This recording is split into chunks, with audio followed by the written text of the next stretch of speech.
We do have a movie coming out in December. We have a movie coming out this December, and it's called Avengers Doomsday.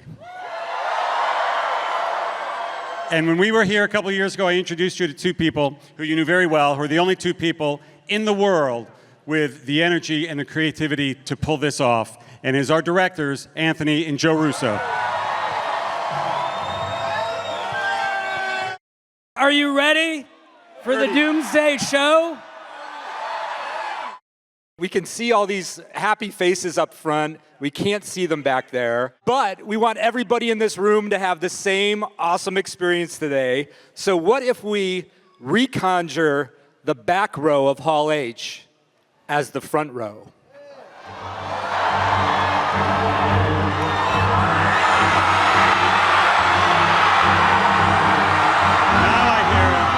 Ladies and gentlemen, Tenoch Huerta as Namor, as Ghost, Hannah John How's Conner, everybody feeling? the Sentry, Louis Pullman, Red Guardian himself, David Harbour, returning as Mystique, Rebecca Romaine, the great Kelsey Grammer as Beast, and James Marsden on Cyclops on the X stage. And on the A stage, we have the Black Panther, Letitia Wright. We have the King of Wakanda, M'Baku, Winston Duke. We have Shang-Chi, Simu Liu. We got the Falcon, Danny Ramirez. Captain America, Anthony Mackie. And Ant-Man himself is Paul Rudd. So here we have Pedro Pascal.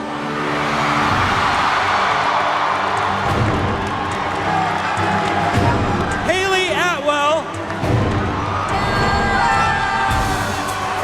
And Chris Evans.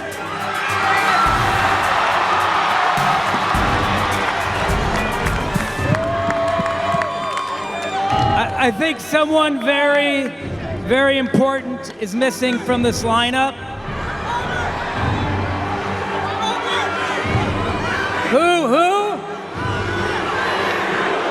Listen, 2 years ago we asked you to trust us when we tasked RDJ with doing a 180 from playing the greatest hero of all time to playing the greatest villain. And we knew we were going to have to assemble the greatest Marvel cast ever to try and stop him. And you'll see on December 18th whether they can or not. But without further delay, I want to introduce to you your Victor Von Doom, Robert Downey Jr.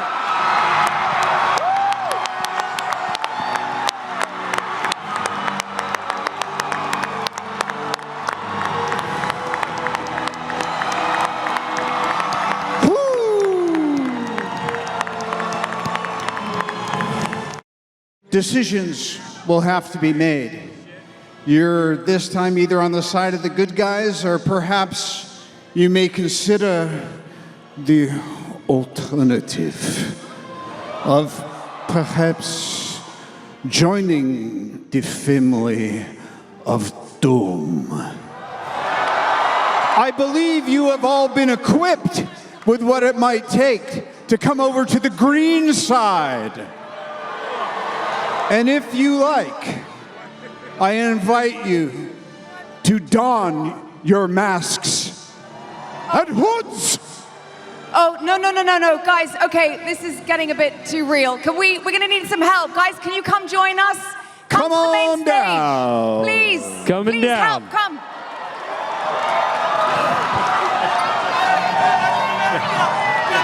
Okay, they're on their way, thank God.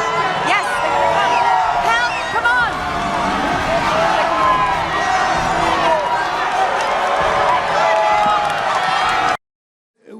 Who's this guy with the swords and stuff?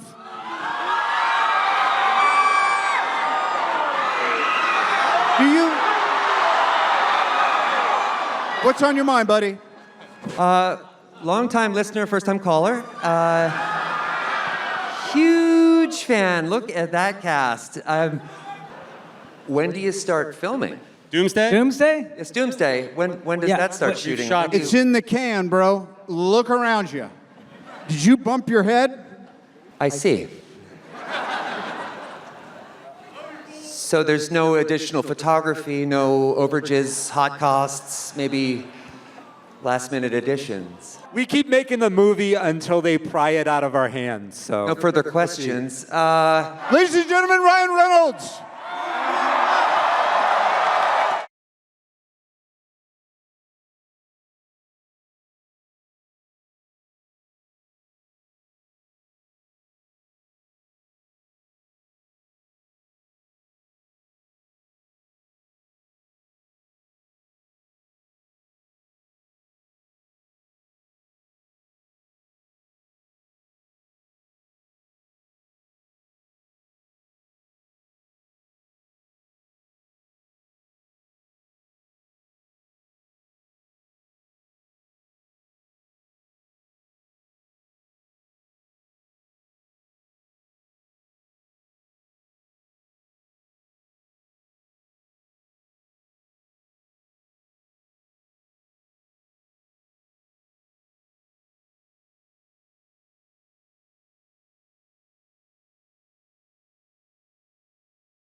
Ladies and gentlemen, Ryan Coogler. I want to invite out some of our amazing cast that are also in Avengers Doomsday. We have a little bit of news for you guys. It's early days. We hard at work, but our film has a date. It's coming out December 18th, 2028. December 15th. My bad. And like Kevin likes to say, there is one more thing. The last time we were together and we got to make a movie, we introduced a character who was a son of the character that the great Chadwick Boseman played, our T'Challa in that film. And today, I want to tell you guys in this next film, he grows up, he comes of age. And we had to find an incredible actor. I want you guys to give a warm welcome to our new Black Panther, Mr. David Johnson. I want to say thank you so much. Thank you, Ryan. Thank you, Kevin. Thank you to this amazing family that I have the honor and the privilege and the blessing to join. I actually don't want to say too much because I want to let this screen do the talking. Black Panther 3, that's the official end of the show, guys. Thank you so much. We'll see you on Doomsday. Thank you. We're re-releasing Avengers Endgame on September 25th.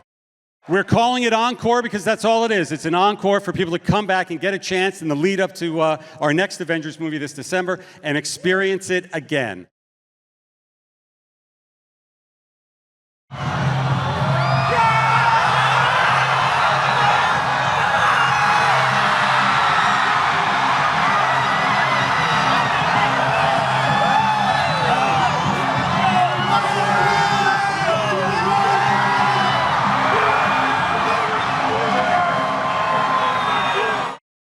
Wow.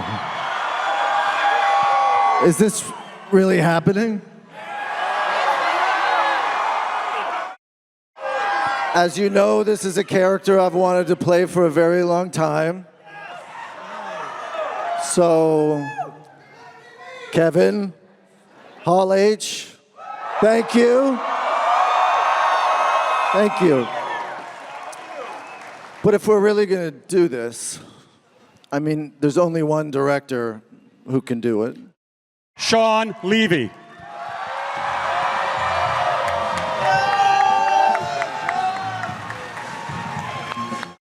The opportunity, as Ryan started talking to me about his vision for this character and the opportunity and what this movie could be, and we started riffing, and finally I was just like, bro, let's ride. So guys, we'll see you in 2028.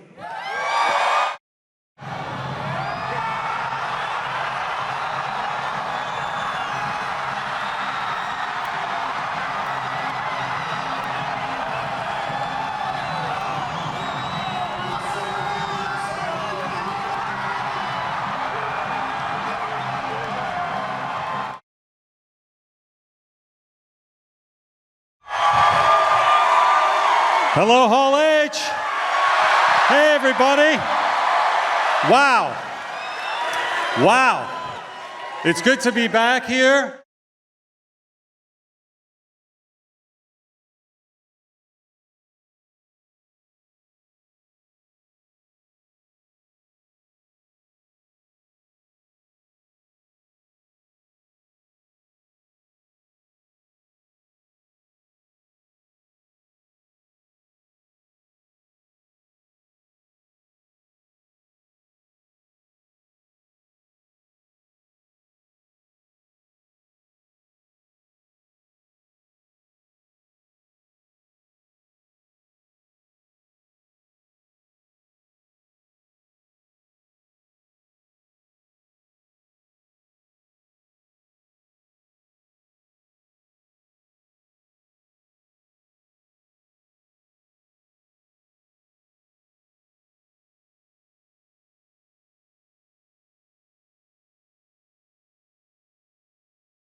To be honest, we start off as fans ourselves. So I'm not gonna lie, a couple of the days where I'm on set with everyone, I'm a little bit starstruck. There were days where, we're working with Magneto, we're working with Xavier, and I'm like, oh my God. And then everything said just feels like a gem. So it's one of those things where you pinch yourself and you realize that you're living your dream. So anything else that happens is just a bonus. Oh man, the thing about Wakanda is they always come with a lot of integrity, groundedness, and it's just this reminder of different types of stakes because, the Black Panther might be a superpowered person and being, but he's not, right? So I always think it's really important. Even though he's king of Wakanda now, there's still a street level to him. There's still that grounded human in extraordinary circumstances, in godlike circumstances that have to rise. And your presence is just as important as all of the others. So it's something that is really important for the character. It's really important for me as a person who's always dreamed of being in a room like this to also remember that I contribute in a major way, just like this character, and that's what he brings to the situation, is just this grounded reality of everyone counts. The overall tone for the film, that's a really great question. I would say connectivity. Everything's connected. So there's a ripple felt from all actions. And I think it's that idea that everything that's been done, everything that's been built, everything that sometimes has felt like business has also made an imprint, and it ripples through everything that you'll see. So I think that's what it is. It's like everything is counted. Everything is counted. It was magical. It was so magical. But something that is really important to have a good director, well, couple of directors, is when they know how to mix of the worlds, X-Men, Fantastic Four, Avengers, all together. You need a big talent, and that happened. It was so magical. And I mean, as an actor, as a person, be part of this and, to be in the same set with all these monsters, beautiful monsters. It was so cool. It's like a dream. You're literally in middle of the heroes, you know, and you are like, that day, that scene with most of them, it was like, thank you. It was so cool. Being able to see so many more characters together in one place, and you get the sense of how ambitious this is and how hard the filmmakers behind the scenes have been serving each character. So there is a reason and a purpose for each person to be there and part of the bigger collective. And so for me, it feels like the world had exploded. It was bigger than anything I'd seen before. It was just a surreal moment where Robert had invited us for lunch on set, and we were all sitting around a table, and I was sat next to Vanessa Kirby, who I'd just worked with on Mission Impossible, but now we were both in a Marvel film together. And then seeing Robert, who was so kind and funny and generous, and then just turn on a dime and become Doom with such kind of enigmatic, chilling presence. It's you know, the on-set atmosphere, and then it being so fun and so lively, and then he just kind of turns into this something that feels so dominating, was kind of amazing to watch.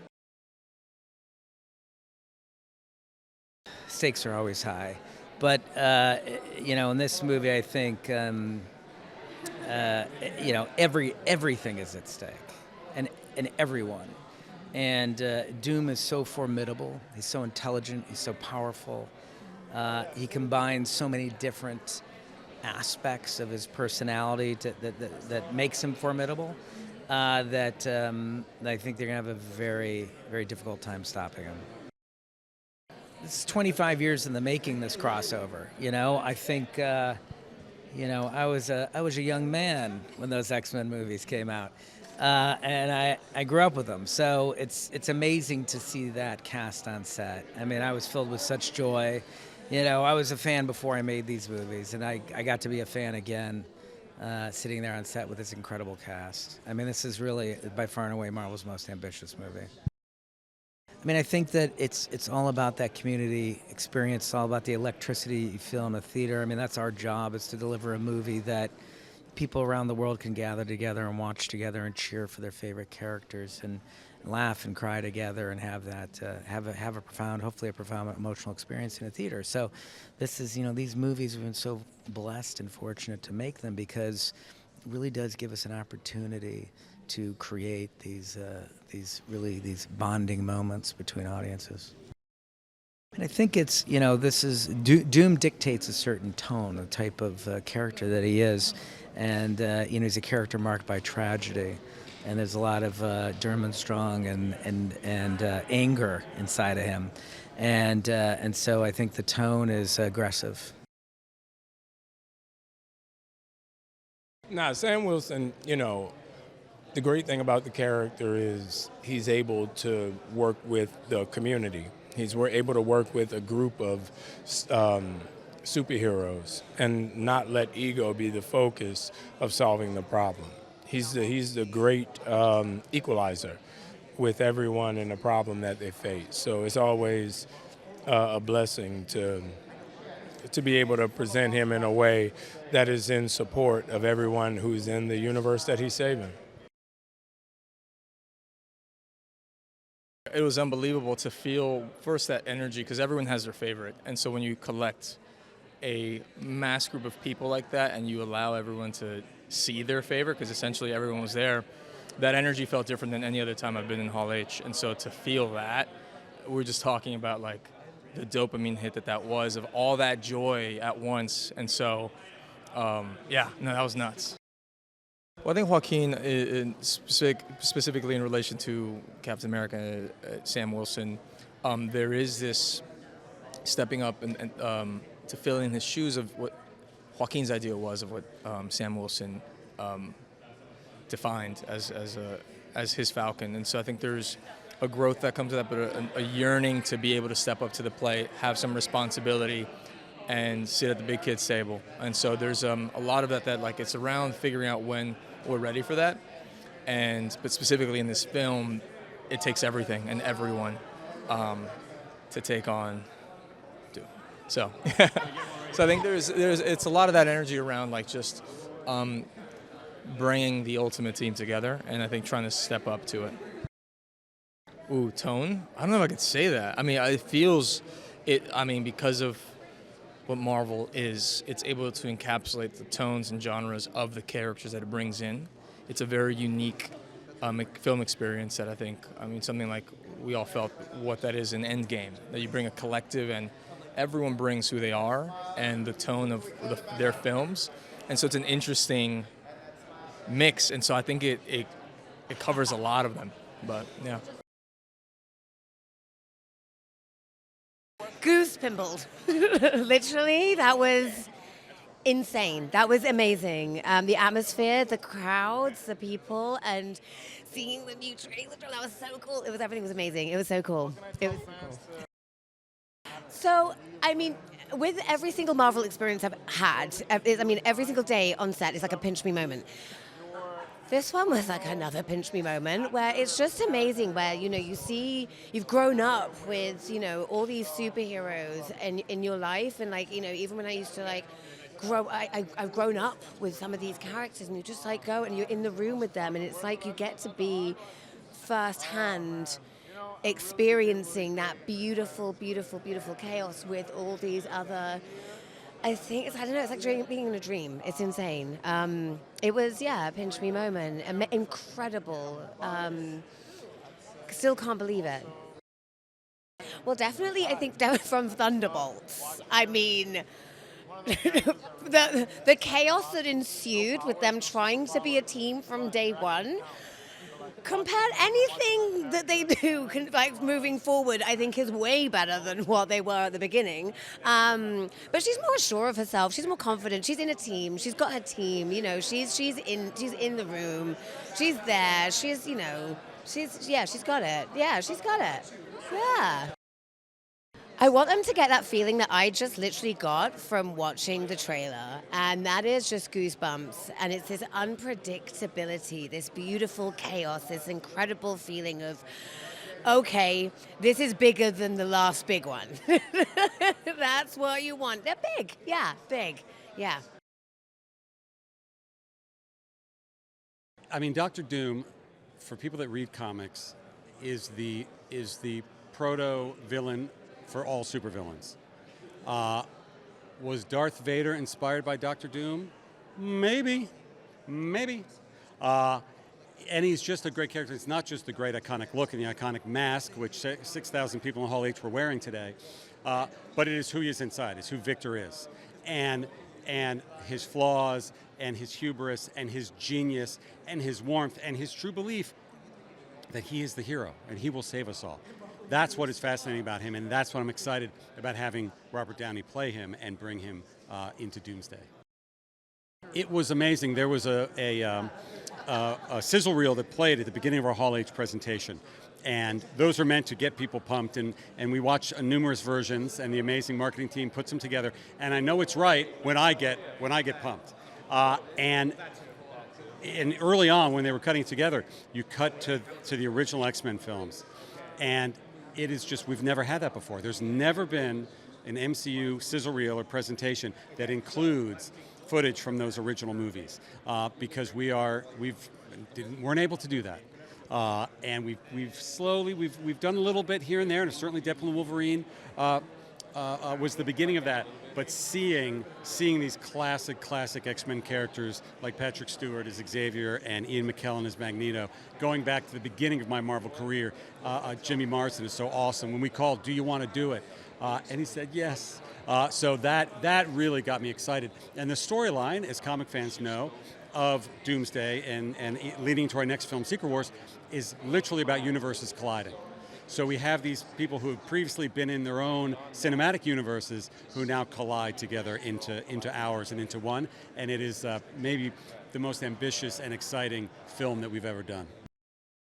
Yeah, well, I don't want to spoil anything, but I think they will be incredibly satisfied and yet incredibly surprised of where it's headed, and then we'll have a hard time waiting a year for the next one. Just absolutely incredibly special to have been one of the first, the original X-Men movies were an incredible experience for me. Then, at that point in my career, to be a part of the history there with the comics, to play this iconic character, and now to 26, 27 years later, bring him back and put the suit on again and have it be the comic accurate Cyclops suit, and to see the reaction of the fans just from the trailer going nuts. It is, I'm sure I can think of the right adjective, but it is something really special. Well, yeah, it's leadership with Cyclops. I think Scott has always been had a very special relationship with Professor X, and he entrusted Scott to lead this group since 1963. He was the leader, and he can be very by the book sometimes. But I think that his values and his moral code and all of those things are right where they need to be. And he's a nice foil sometimes to Wolverine's rough around the edges, kind of shoot from the hip attitude. But that makes it fun. And he's a man of great integrity. And, he would, lay down his life for the people that he wants to protect. Just a dream come true, I bought a ticket to see Endgame as a fan. I had nothing to do with the Marvel Cinematic Universe. I watched it at the ArcLight Cinema on Sunset, and I was absolutely blown away. And I had no idea that a few months after that, I would be announced right here, actually, at Hall H at Comic-Con. I would be announced as a part of it, and to be here 7 years after that with a movie in the can, I mean, it is an absolute dream come true. I've gotten the opportunity to work with so many legendary actors, many of whom I literally grew up watching. So it is a dream, and I have to pinch myself every day just to remind myself that it's real. Well, I think Shang-Chi is, if you read the comic books, he is the greatest fighter in the cinematic universe, or in the comic universe, which means that he's got to be down for a fight. He's got to be ready to protect, to attack, to do whatever is necessary. And also, whoever stands in his way, whether it's Gambit or whether it's Doom, it's gonna be a tough matchup, because Shang-Chi's gonna bring it. If you're in a fight with Shang-Chi, you should be a little worried. Man, I think it just feels epic. It's the culmination of so many, so many different characters and movies that have been out in the world, and there's these, incredible stakes. So there's definitely there's a gravity and a seriousness to it. But then at the same time, there's also this joy. I don't want to say nostalgia, but there's this joy of meeting characters that you never thought you'd see again. Getting to see, for example, Sir Ian McKellen reprising the role of Magneto, Sir Patrick Stewart getting to play Professor Xavier, some of these characters that have been around literally since I was 10 years old, and getting now to interact with them, it's just unbelievably joyful. And so as much as, people talk about the big, it's a serious movie, and there's lots of serious moments, but there's also joy in there. And I feel like that joy that we felt is also joy that the audience will feel when they feel the familiar voice, when they hear the voices and they feel the characters again. It's just a joyous moment.